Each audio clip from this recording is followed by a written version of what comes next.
Hello, my name is James Coker, and I'm the chair for the Department of Sciences at the University of Maryland Global Campus.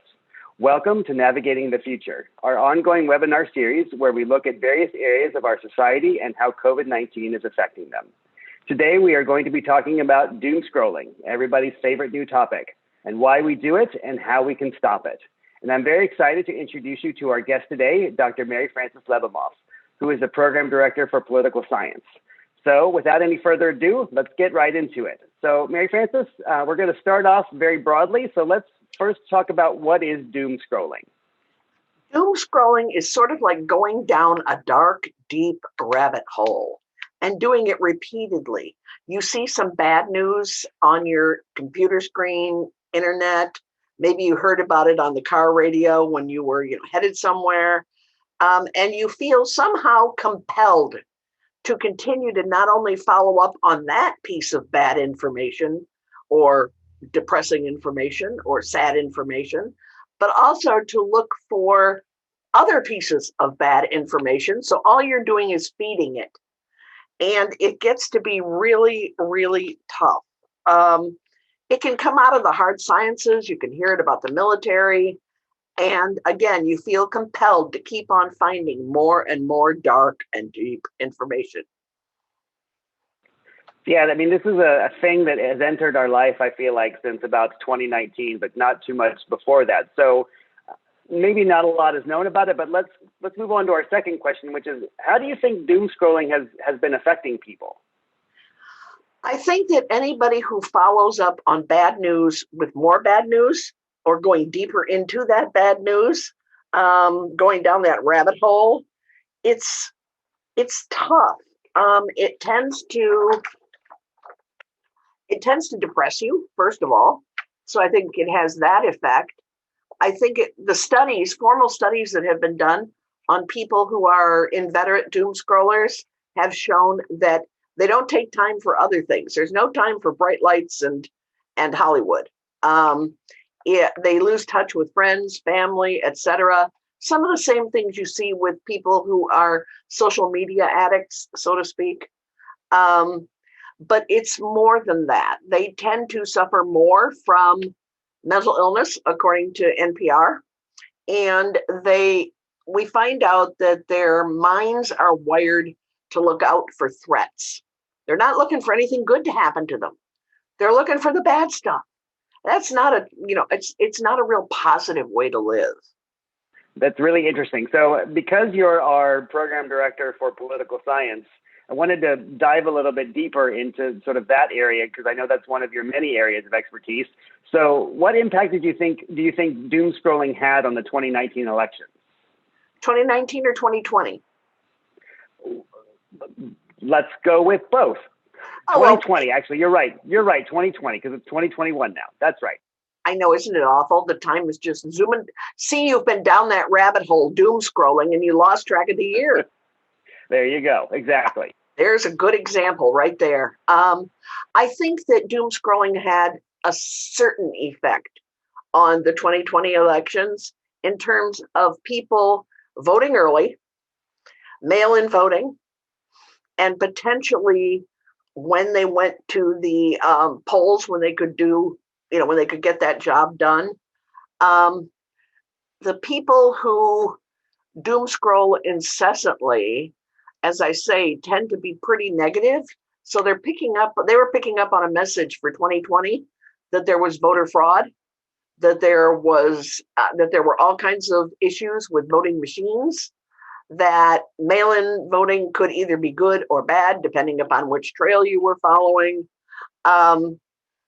It leads to a real tough level of anxiety for the people who follow and keep on scrolling. If it's the bad news scroll, it's going to lead to high anxiety.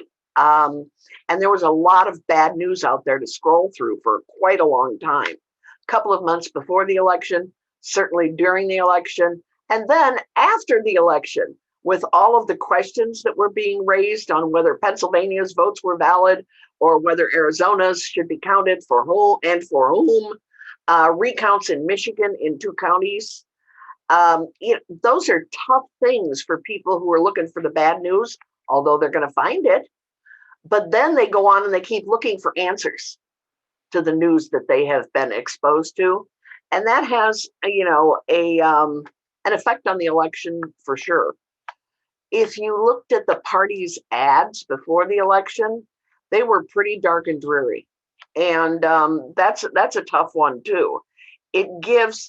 What it does is essentially it gives people a sense of validity about what they thought was true already. So the deeper they go and the more they follow, the more they say, yep, I was right. And yep, I was right is not a good way to grow, either in terms of learning or in terms of good health. So we look at those and we say, what are people believing? And it's very tough to poll for beliefs, especially in political science. People will tell you all sorts of stories. But they think that in the polling that they were doing related to the election prior to it, that there were silent folks out there, might be a Trump fan, but stayed silent about it, might be a Biden fan, but stayed silent about it, because they just didn't want to admit their belief system or their partisanship. And that made a difference there too. The whole argument thing about the Electoral College, that was tough for the people who were following the 2020 election. And we were following it for days. We kept waiting and waiting and waiting.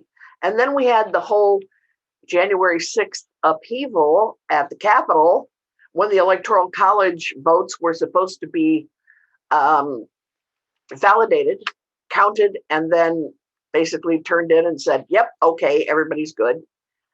That was shocking, I think, to many of us to see what happened on January 6th. And it made it tough to find out or to find much positive information at that particular point. So if you're a doom scroller, you had a lot to feed on, because you could watch all 4 TV channels and get 4 different, viewpoints. Or you could go out on the internet and find 100 different viewpoints as to what was going on, who was doing it, was anybody injured, was anybody dead, was the Senate safe, was the House safe? And we found out that they had been hidden away, and that was, that it seems like a sensible response to having the building rushed. And so that's about what I can say about the 2020 election. That's all. I mean, to me, incredibly fascinating, and I think just highlights sort of what we do as people and the habits and the behaviors that we have, how it can have so many effects, on us, either intended or unintended. And I mean, to me, what you're describing sounds like classic addictive behavior, which is, really fascinating. It is to some extent the classic addictive behavior, but it's also this political aspect of how are you going to get your information? Are you going to get it straight? Are you going to find stuff that's full of falsehoods, but you might believe it anyway, or misinformation or disinformation? And if you aren't going looking for the other side, if all you're doing is confirming the set of beliefs that you may already lean toward, again, that's not learning. That's not opening up your mind. It's perhaps that is addictive behavior in and of itself, but people are choosing in this particular case. And the scrolling is the evidence of the addiction, but they're still choosing. So they're choosing the bad news or the news that aligns well with what they already believe. Right. So I don't want us to end on a negative note. So for our final question, let's look at, sort of that, how you get over this side, right? So what can a person do to limit the impacts of doom scrolling? Well, as my son said to me last night, if they're going to doom scroll, just take away their mouse. And I said, not quite that simple. But we could, I suppose, take away their computer, take away their mouse, take away their laptop, whatever. Not necessarily the right way to approach it, though. We used to always tease people and say, back away from the computer slowly and don't touch anything. That's also probably not the best approach in this particular case. But what some of the people who study this have found out works is to begin limiting your time. If you normally spend 2 hours doom scrolling, and that does sound like a lot, or doom surfing, as some people call it, they must live in California. But the limit your time. If you're doing it for 2 hours, go back to an hour and 45 minutes, or firmly limit yourself to an hour and a half. And you can do this in little increments. So that's a good approach because it seems and is manageable. And it isn't all negative. It forces you to focus on what you want to focus and not chase after every little bunny that hops along your screen. So that may help. Purposely tune into programs that are the opposite of what you believe, or are the opposite of all the bad news that's, coming at you from all different directions.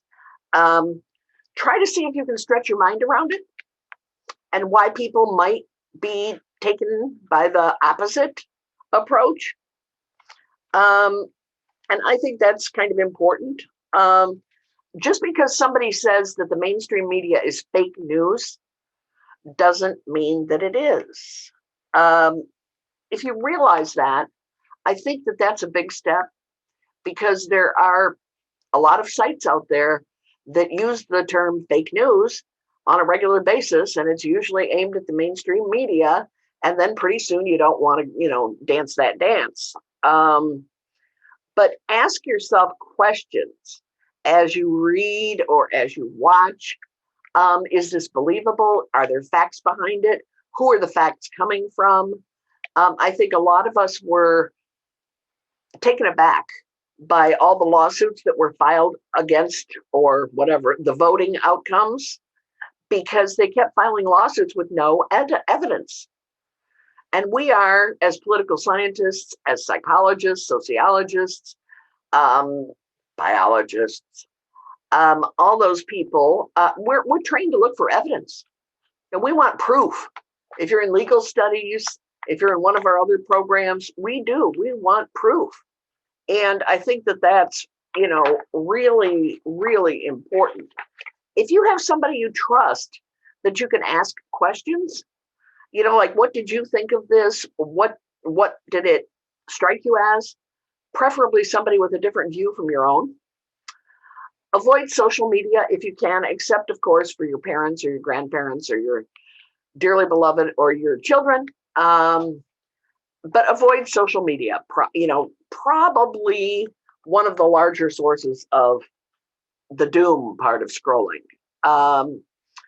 Write down the key points that you've seen or read and ask if that seems to be credible. Search for the opposite of what you believe and what you just heard from another site, and write those down too. And then use your critical thinking skills to look at the two columns: what you believe, what you just heard. And we're all about critical thinking these days. We know that. But everybody can do it. Think hard and think critically, and open up your brain to think about opposites or about whatever may work. Ideologies become pretty apparent as you go through reading. One thing I tell my political science students, if they are partisan, and I don't ask them for their leanings, but I say, go read your party's platform. If you said that to 100 people, I don't think that 98 of them would have ever read their party's platform. So read that. It's enlightening. It will tell you kind of where they're going. If you are doom scrolling about coronavirus and its death rate, that's pretty tough. The rules or the suggestions I've made earlier apply to coronavirus death rates, apply to the stock market, to looking at your retirement fund constantly to see if you're ever going to be able to retire. If you look at some of the other topics that people tend to look at a whole lot, that's that's a tough one, but learn to recognize where the main sites are that cover that kind of information. You also might get real practical approach by saying, if you are doing something that makes you anxious, that produces anxiety, that makes you tense, that blurs your brain, as I always tell my kids, brain fog. But if you do see something like that, it might be good to think about not doing it. Instead of just saying, well, I don't think it came from that, but think about not doing it. It's because the more you repeat it, the more you continue to do it, the more anxious you're going to get, and the more critical it becomes to your life. You don't want necessarily to have that information to become critical to your life. Ban all electronics from where you sleep. You have heard this 1,000 times, but it's true. There's the blue light problem that they're still arguing about in the scientific world, but there are also other issues. You don't want to, at 2 a.m., wake up and go, oh, I should check and see whether Biden was elected president. Or, oh, I should check and see what the current coronavirus death rate is. You know, those are not calm-inducing thoughts. And you don't want to pick up your phone and go look at the internet at that point. It's just going to add to the situation. It's just going to make you more anxious.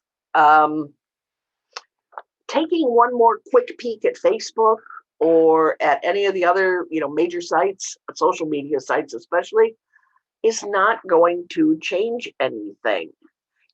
Everybody has this FOMO, fear of missing out, about social media, and especially, Facebook's one of them, and we have lots of others out there. And it's not going to change a whole lot between the time that you thought you should look and when you actually do get up in the morning after a good night's sleep. So that's kind of my thing. If you really, really, really get into doom scrolling, get a buddy who will stop you. I was just talking to one of my professors, and he said, "Are you telling me that I doom scroll?" And I said, well, given the emails that you write to me, I'm starting to think that with as deep as you go into political questions, you might be doing that. And he went, uh-oh. And I said, well, see if your wife or your son or your daughter or whoever will bash you on the back of the head and say, don't do that, Dad. Interesting. All very good practical advice, and I think something that everybody can do. So that's it for this episode. I want to thank Dr. Lebamoff again for a great conversation, and I want to thank our audience for listening and let them know that if this is the first video of the series they're watching, I encourage you to watch several of the other videos in the series on our YouTube channel. I think you'll find some very helpful information from very knowledgeable people just like Dr. Lebamoff. So thanks for watching, and bye for now.